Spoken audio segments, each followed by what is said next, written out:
Hey,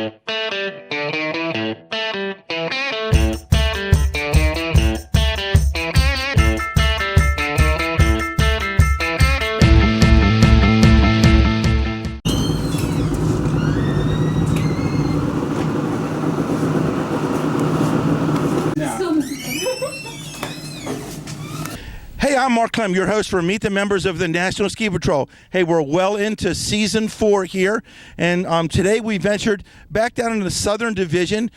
We came down here last year during the Christmas time, and we came down again. We wanted to come over here to Snoweshoe Ski Resort in Snoweshoe, West Virginia. We wanted to come here 2 years ago, and the weather just didn't cooperate. It poured the rain down, and I said, well, let's go back on a sunny day where we can have a lot of fun, meet the patrollers. We spent 2 days out here skiing around with the patrollers, getting to know the patrollers and having fun, and got an interesting story. I ran into two National Ski Patrol candidates who are trying to be ski patrollers, and ironically, it's father and son.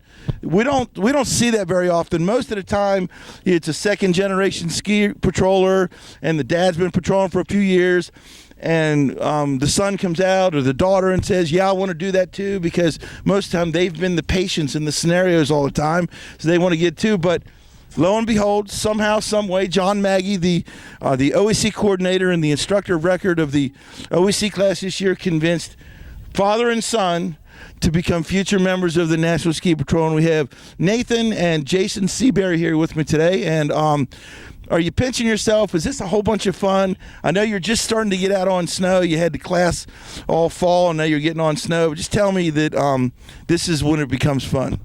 Well, it's been a lot of work, but we also have had a lot of fun. It's a great group of people, and Snowshoe's been great to us, and we love it here. We've been coming for years, and this is just kind of a progression for us. Now, Jason, you guys are from Columbus, Ohio, and they're patrolling in West Virginia, folks. 5.5 hour drive to get here, 5.5 to get back. That's a commitment in itself just to come skiing. But these guys want to go the extra mile and become ski patrollers. But Jason, from what you were telling me, you kind of grew up here. Your family lived here and worked here, and you came here on the weekends as a kid and skied. So this is old hat for you. Yeah, I have family that works here, still works here. I've been coming here since the early 80s. There was some long periods of time where we didn't come very much because we had little kids and didn't get to do that. But yeah, so we're road warriors. Nathan and I have the girls don't come with us all the time, but Nathan and I have been coming almost every weekend, all season long for about 3 years. So yeah, it's a lot of driving. Now, Nathan, how old are you, Nathan? I'm 16. 16. So this is a big challenge. Not that it's not a big challenge for your dad, but you're still in school, and you got to worry about getting good grades. And are you a sophomore or a junior? I'm a sophomore this year. So you got to worry about getting good grades because college is going to come down the road. And then you said, I'll do this. 120-hour classroom course, endless amount of hours training on snow. But why'd you do it? I kind of just want to spend time with my dad. I mean, if I wouldn't have done this, I would have been skiing, he would have been in class, we would have got to spend a lot of time together, and I just kind of was interested in it, and I just decided to do it. What's been the biggest challenge for you, Nathan, juggling your buddies at home, and you got to go away from them, your schoolwork, because you want to be that top student so you can get in a good college somewhere, and then your training? I mean, it's tough to say this, but it's reality. You're training to save someone's life. Yeah, it's been a little bit of a struggle to balance school and this. It's been a few late nights, but just shove it all in, make sure there's time for everything, just get it done. Now, Jason, it's got to make you proud to see your son out here, 15 or 16 years old, doing something that, most grown adults are struggling with, and he's coming through it in flying colors.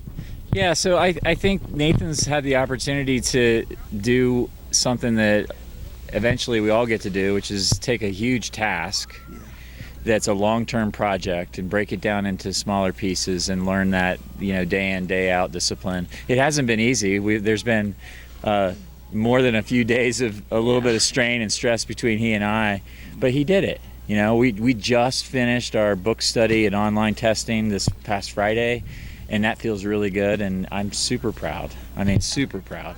Now, folks, back when I did it, not to say I'm old or nothing, but I had to actually go to a class 2 days a week, and then Saturdays we spent 8-9 hours doing scenarios and stuff like that. But the NSP has kind of evolved and changed, and it's kind of catering to the needs and the demands of the people that want to come out and patrol. So it's called the Outdoor Emergency Care Hybrid class. You can do it online at your own pace, and then you guys all group together on the weekend or on a Saturday or Sunday and then do the hands-on stuff. How hard was that for you, Jason, as an adult learner coming home from work, saying, okay, now I got to spend a couple of hours reading the chapters and doing the quizzes at the end, and I got to get a good grade to pass them? Right.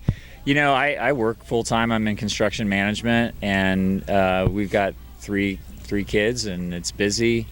I have no medical training until this, and so this is all very new to me.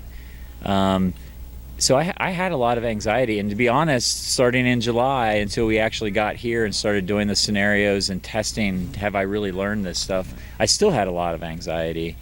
So I squeezed it in. I tended to be a little bit more regular every day reading and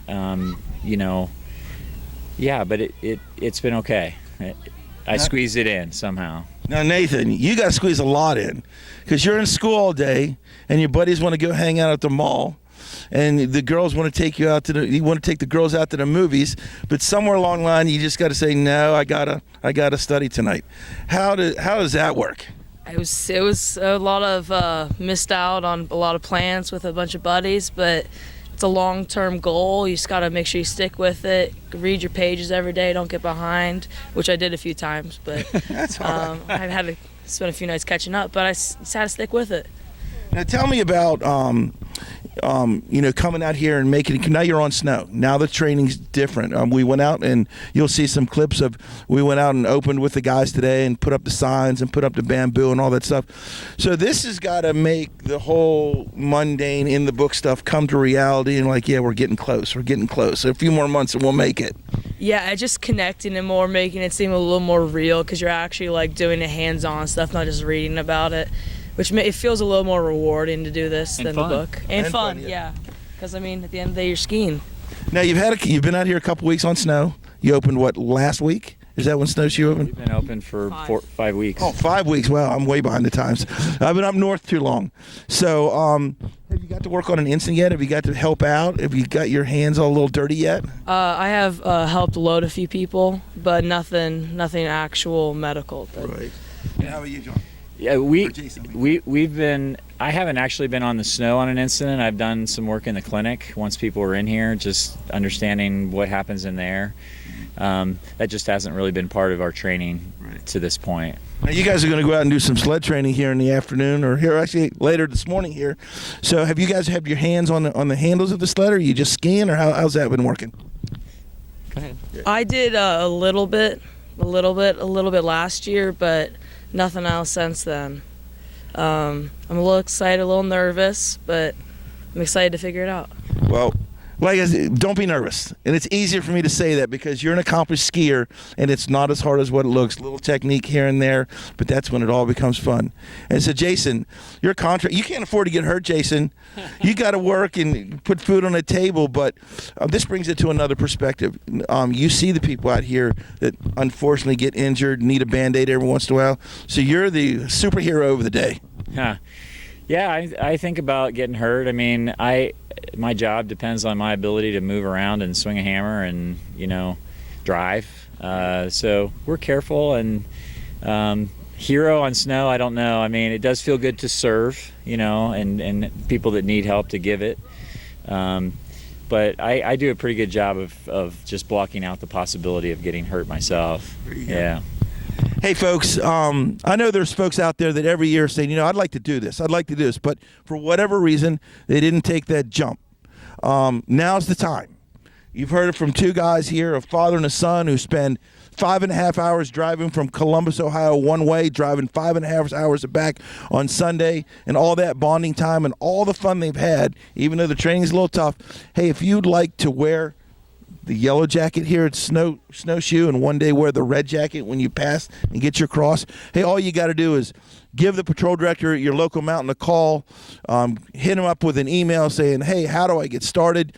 And if it's a day like this, a few days before Christmas and the snow's phenomenal, the ski patrol director might be out taking advantage of the snow. So, hey, just log on to www.nsp.org, and the folks like Megan Mozinski and all the folks out in Lakewood, Colorado at the national office, they'll gladly point you in the right direction and help you get started. And that's a good point. What step did you guys take? Did you walk into Shane here and say, I want to be in a red coat? How did you start the process? Well, you should ask him about that. He came to me and asked me if I wanted to do it. He figured it all out. So I've been in conversation for a couple years with members of Ski Patrol here that we've gotten to know over time. I've always believed that this was something I would do eventually.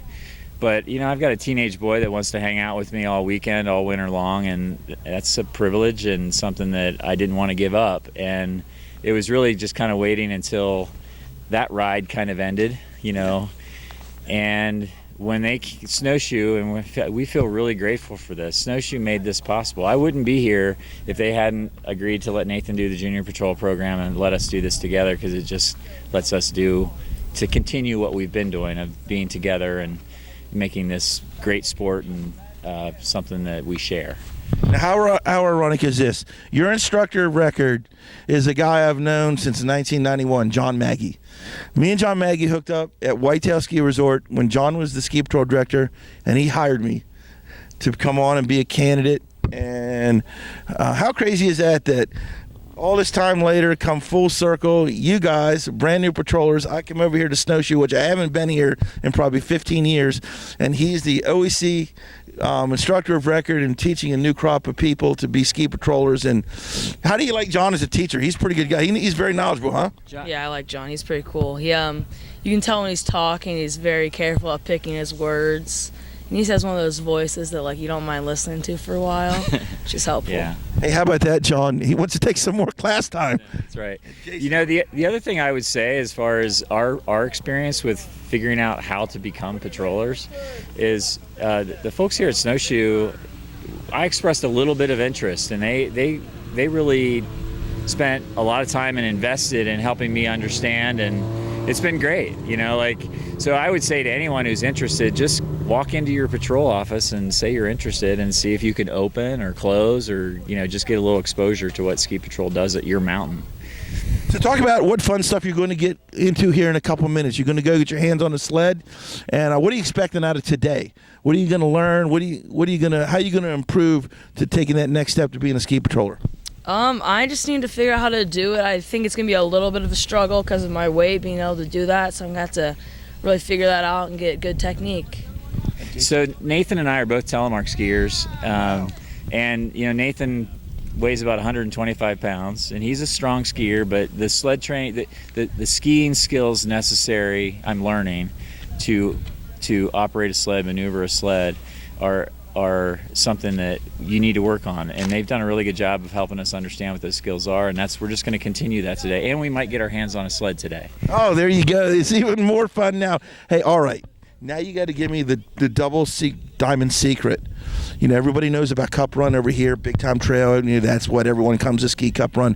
But the patrollers know where the best powder is and the best run. Are you going to give me the secret? You're going to be telling me where I should take that secret run?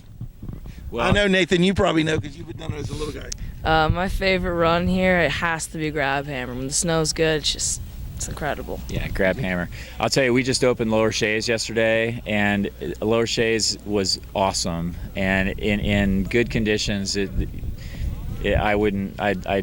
ski there before I skied anywhere else. Nathan's right. We have a number of runs here at Snowshoe that are kind of tucked in the trees, and when it snows, so you got Knot Bumper, Skipjack, Grab Hammer, they're all real narrow, and the powder just drops in there. So that's the secret. If you get a little bit of powder, there's going to be more powder in those runs. Well, let me tell you another word of advice.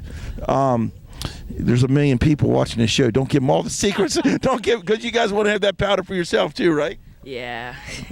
All right, hey folks, we're having a great time over here this weekend at Snowshoe Mountain Resort in Snowshoe, West Virginia. Caught up with Jason and Nathan Seabury from Columbus, Ohio. Hey, they took the jump. Why don't you? Again, I'm Mark Clem, your host for Meet the Members of the National Ski Patrol. See you down the road. Woo!